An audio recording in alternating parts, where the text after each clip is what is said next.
Pour tout ce qui est institutionnel, on a déjà l'obligation de le mettre dans une autre classe d'actifs et sortir de l'immobilier traditionnel suisse. On peut le mettre dans la diversification avec d'autres classes de placement, et là, la performance va se noyer avec d'autres classes et se verra que la performance totale de la classe diversification.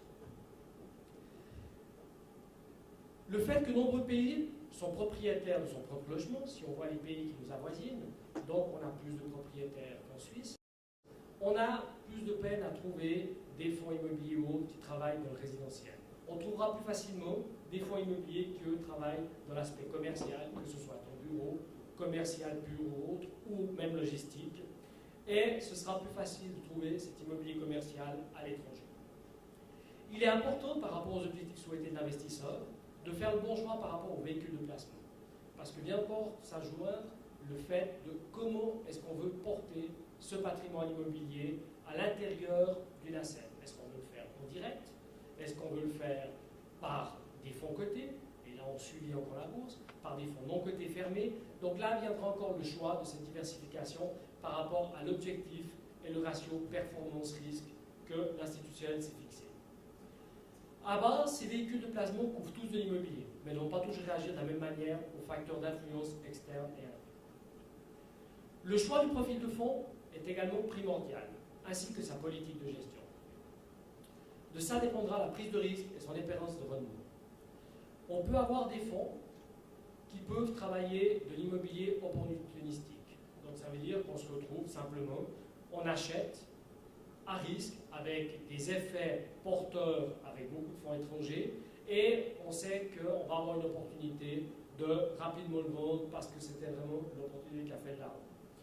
Ces genres de véhicules, il y a une grosse part de risque.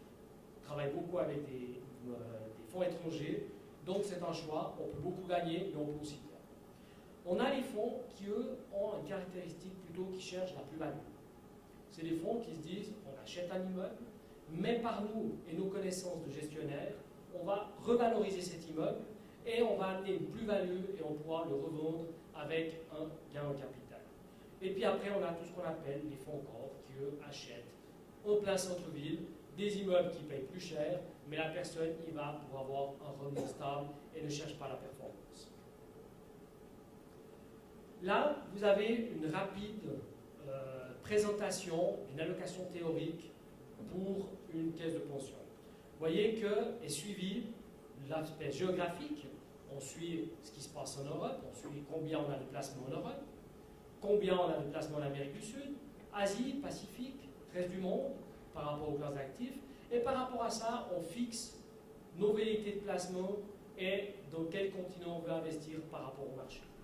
Après, on suit également, on fait des approches sectorielles en disant, dans ce secteur, on veut aller, et encore plus géographique en disant, par exemple, en Europe, on va chercher plutôt le commercial, peut-être moins de logistique, et puis après, on va suivre le sectoriel, les différentes classes, et qui nous permettront de réagir, si on se rend compte que le bureau qui dépasse 45%, et on s'est fixé une carte à 40%, on va diminuer le secteur bureau, et on ira peut-être plus dans l'industriel.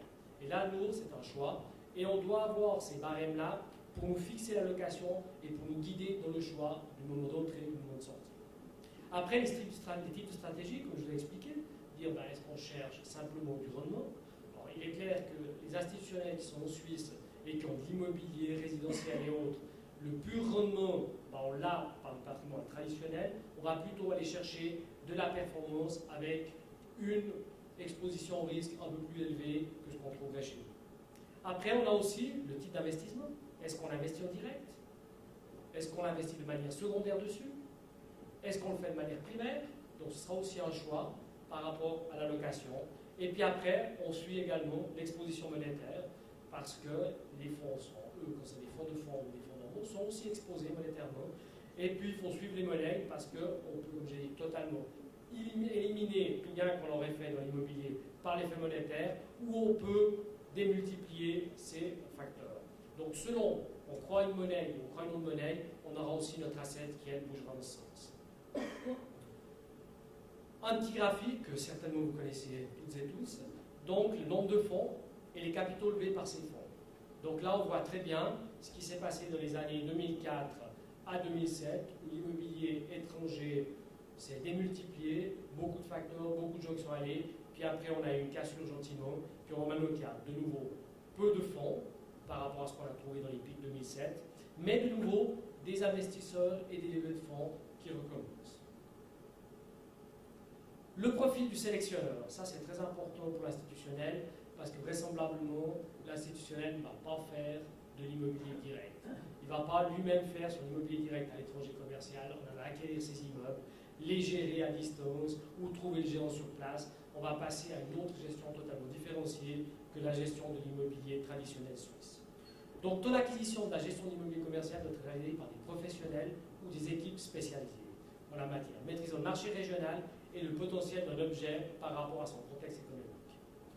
De plus, donc pour nous c'est primordial que le sélectionneur ou le gestionnaire dispose de contacts et d'un important réseau national ou international en la matière.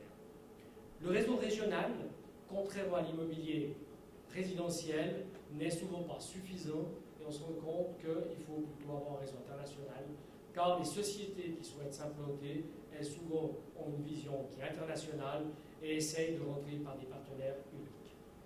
Un bon sélectionneur engendrera une plus-value importante. Pour nous, en tout cas institutionnels, avant de faire le choix d'un sélectionneur, on se déplace, on va aux États-Unis, on peut aller en Angleterre, on va les voir. On ne va pas seulement voir le sélectionneur, après on va aussi aller voir les gestionnaires des immeubles pour voir si leur approche gestion immobilière est une approche qui est en corrélation par rapport à notre approche risque. Donc, on passe là-dedans. Les grands groupes ou clients potentiels en phase de recherche de location de placements commerciaux aiment bien se concentrer sur certains interlocuteurs, bien implantés, disposant d'un choix et là en la matière. Il est clair, si aujourd'hui vous êtes aux États-Unis ou vous êtes en Angleterre et vous voulez pénétrer un marché comme le marché suisse, vous avez intérêt à avoir un bon sélectionneur et lui dire, bah, écoutez, nous on cherche tel emplacement, essayez de nous les trouver. Plutôt que de s'adresser à toutes les régies qui sont sur place et dire, est-ce que vous avez des locaux commerciaux pour nous? Donc ils passeront par des canaux et c'est important que ces canaux n'aient pas qu'un choix premier ordre, mais qu'ils aient des choix premier, second ordre, qui donnent un choix aussi à l'interlocuteur de savoir comment il va se positionner sur le marché. Dans le cas de la gestion de centres commerciaux administratifs, donc, ce qui est très important aussi pour nous, c'est voir quelle est l'approche du locataire principal. Ce dernier remplira souvent un rôle de locomotive et ce pôle d'attraction engendrera de la reconnaissance et de la fréquentation. Idéalement, le locataire principal doit faire oublier qui est le propriétaire.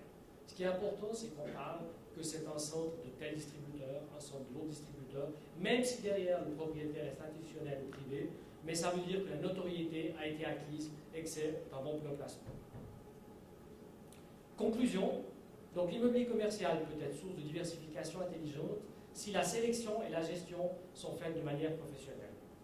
Pour des investissements à l'étranger, il faut se préoccuper de choisir un bon gestionnaire et ne pas mélanger les investissements immobiliers suisses et étrangers. Merci.